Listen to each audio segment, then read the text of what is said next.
And I raised the alarm within 2 weeks. I know some. How good for 2 you. weeks. You were so mature. 2 weeks. We got married on 29 March. Sure.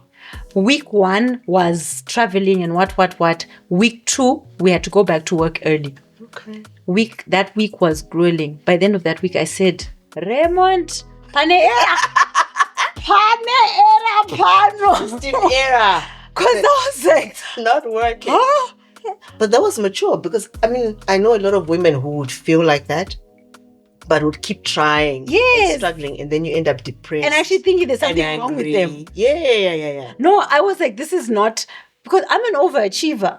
So obviously, for you, it wasn't like a you problem. Yes. So I was like, I'd gone in, I'm like, I'm going to nail this thing. So I was doing all the things. Oh my gosh, Sus, you released gas. Oh my goodness. Zeus said, release the episode already. Welcome everybody to part 2 of our conversation with Josephine. And if you haven't watched part 1 already, I highly recommend that you do. And you come back here and we continue making things official. Right. No, let's get back to conversation. No, but you are so right. And that's a grace that I'm grateful for. That I was able to. So I was waking up. We were staying just outside of Westgate, and both of us worked not CBD, so we had to get to Makombi. Okay. Lomagundi was still the one. Like this. So if we left the house after 6:15, we'd be late for work. I think I'm gonna 5, and at this point I'm not yet a morning person. I now am, but that's for other reasons. Ndopoilisa mvura ndoita senda set up toenda basa, and then because kureta ifanokera makombi ekunyabhira, so we had to wait kuti kombi izare. We get home like 6:37. Ndakutanga kubika kunza ndofana kubika ka ndaisa hembe at least I had a washing machine. Ndaload a washing machine. Iye akagara, he's confused. He doesn't know what to do.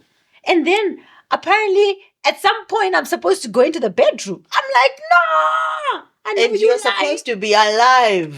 I was like, I know you lying. And awake. I was like, this is not. So I was like, Ray, what is going on here? He's like, because so that's why I'm also sitting, because I did it. You got overload. I got nothing. So you're doing too much. I'm doing nothing. So it'd been like, okay, how's about you load the washing machine? He's like, okay, I could do that. I'm like, okay, how's about, then we started speaking and we're like, actually, let's move from here. Because also we're scared to stay in town because people said, dura, hey, chi. Funny story though, we moved to town, we're paying double the rent that we're paying Westgate. At the time, rentals were still funny US. But the money we saved in the extra commute and the peace of mind. First day, I got home at 5:01. Do you know when mnongofunga kuti vangori cranky vane hasha? I think they just have so much. They have a long commute. Yeah. They are hungry. They're tired. And I am big on where I live in relation to how my life is set up.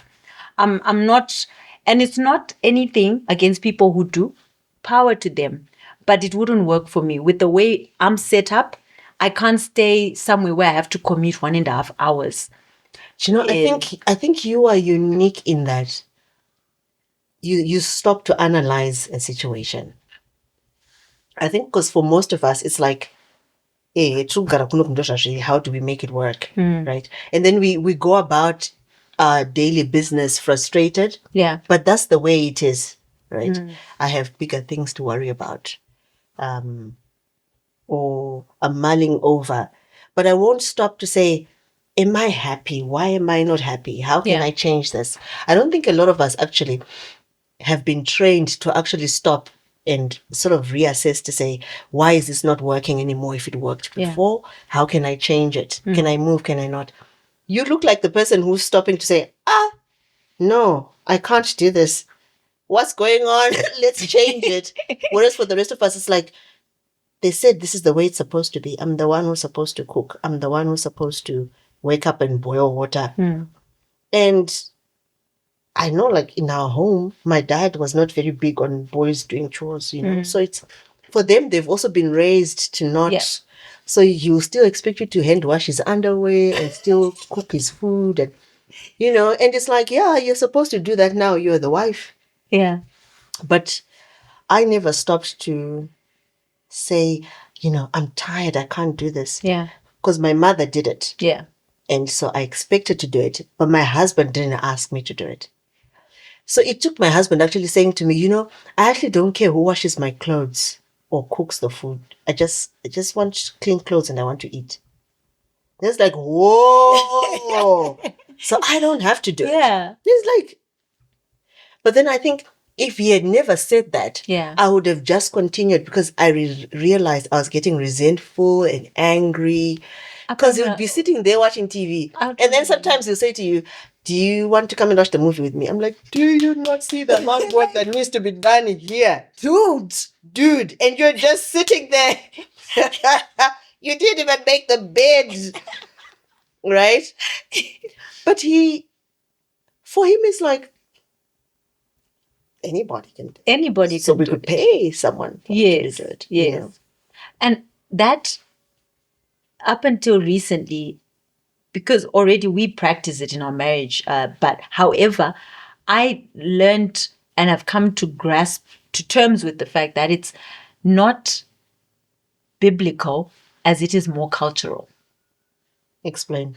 So, because marriage happens mostly for a lot of us in the context of church. The church is what helps us walk that journey, getting to so host a kitchen party, so all that advice comes in the context of what's a good wife, and it kind of has Bible so kunzi. So for a long time, I have had people in a way communicate that I'm not a good wife because of the way our marriage is set up. The fact that my husband cooks, he does things, we do all the same things in our house.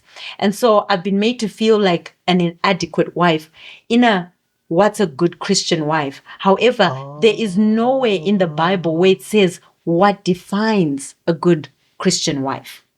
And so when you're not cooking, when you're not, there's nowhere explicitly says, I have to take care of him and baby him. I remember 8 years ago reading, and it hit me like this, and I was reading about Esau's stew. First time I was like, oh, baba vakabika stew inonaka zvekuti birthright yakabaya ninye yestew. And I was like, but a guy was cooking the stew.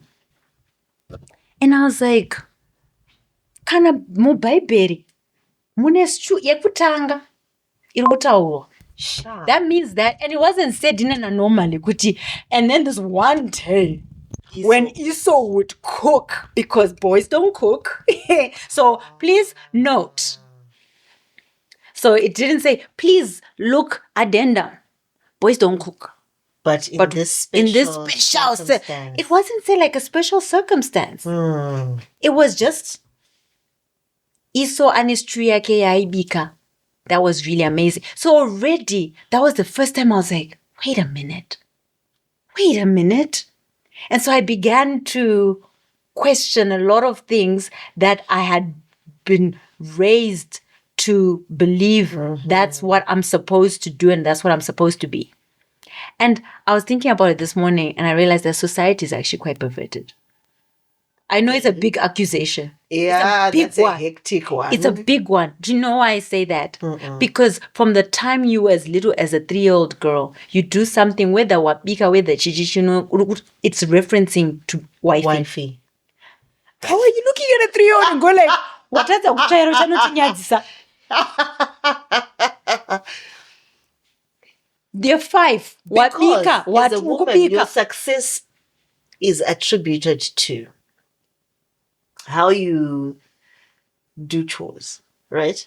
Because that's your mark of womanhood.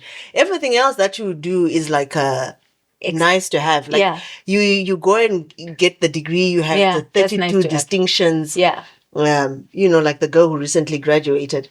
That's nice to have. She got 32 distinctions out of 42, I think they said, subjects. 32 distinctions. Yeah, it's Rita. I know, right? She's like the cool. I'm like, what? That's super smart. But think about it, that if people were to measure her success as a woman, 32 distinctions, so what? Can you cook? Can you sweep? I know even when someone close to me was getting married and they were well accomplished, and it was like, but how gonna be sadza? So we really need to we need to work at that. And it's like a disability. it was like we need to address that, So funny story, regardless of the way I am, if I wanted to, I would make top tier African wife. All the things that I expected, and I do them well. I can cook, and I'm not gonna be a bodo. Guys, between the microphone falling, dogs barking, Zeus letting out gas, this was truly an interesting episode to record. We're not done yet, don't worry. But for the next couple of minutes, I go on and on about Kubika Zibodo, Nene. So I thought this would be a good opportunity to reflect on something that we spoke about in possibly episode 3. And that was about how a lot of the things that we speak of on this platform are viewpoints, opinions, and are not necessarily prescriptive. So if you're watching this and you cannot or do not relate with this, that is perfectly fine. We are just glad that you're here. You could take from this conversation what you will to be able to communicate or actually question some of the things that you do on a day-to-day basis because you think that you are supposed to just do them, and maybe reflect on that. But we love that you're here, and please continue to watch and enjoy. Back to the conversation. You were sharing about how you wouldn't. I mean, I can't. I don't want to laugh.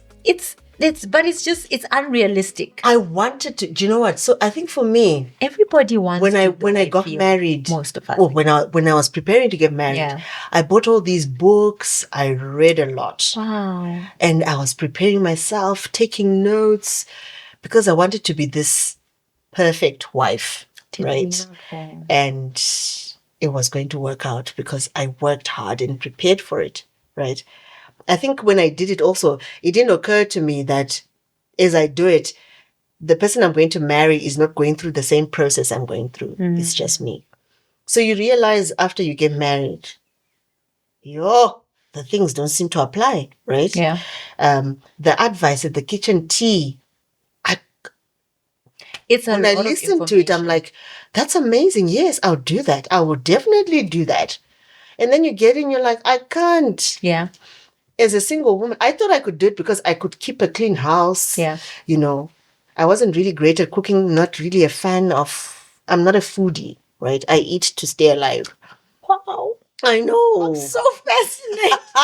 Like, you know how people can travel to go and experience the food? I'm not that person. No, that's not me. For me, it's like, okay, we eat, let's eat. So I think for me, and I'd actually, if I made sure my husband was aware that when it comes to cooking and food, I'm not. It's not going to happen. I mean, it's going to happen. It's just not going to be world class. As TV. Mm-hmm. Michelin. I suppose for him, it didn't help that because he had studied he's in a an foodie. environment. He is. And he's lived in a culture where food also is the essence of. Yeah. So, No. The devil is a liar. Not another mic stand fixing moment. Well, Josephine is letting me know about how her husband loves food and has a very diverse palate. I recently spoke to him and he would love to be a guest on this show. So this is me making a public request for him to make some of that good food. And we have ourselves an episode date. I think the mic is fixed now. Let's get back into it. I've communicated to say such a mature couple in that you've established what works for you. Yeah. And allowed it to sort of. Yeah. I think it takes a lot of people getting to their 40s and 50s to wake up to. Actually, I don't like that. Yeah. One of our privileges that has allowed for that is actually not having kids. Not having children. How is that any better? Because we don't have anything else to distract us from any conflict. Oh, I see. So I always say, if you see people who've been married as long as Ray and I, and we don't have kids, we clearly like each other, because we don't have any reason to still be married. So when when you're having a fight, whatever, the kids run in, is like, and then can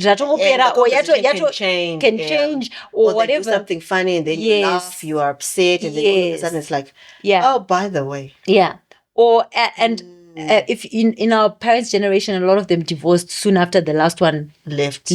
That's true. Because that was very kids common. were buffer. Kids are such a good buffer. So and they also can trick you into thinking you're okay, and then when they leave, you're like, oh, Magadini.